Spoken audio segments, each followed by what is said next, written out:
Нет. Вот это да. Вот это да.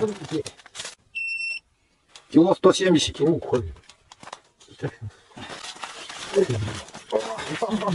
Красиво есть. Красиво, красиво. Красиво есть, красиво вытащим. Вот такой вот.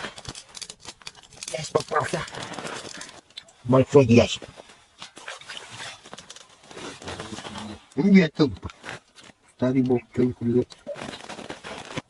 А там рак-то. Слушай, надо его взвесить, наверное. Я вообще поражаюсь, как он таких ловит. Сейчас будем опять взвешивать рекордсмена сегодняшнего дня. Как сильно. О, 610. Вот такой вот есть. Владислав Дмитриевич поймал. На кило 610. Можете себе представить? Обалдеть. Вот мое лицо по сравнению с ним.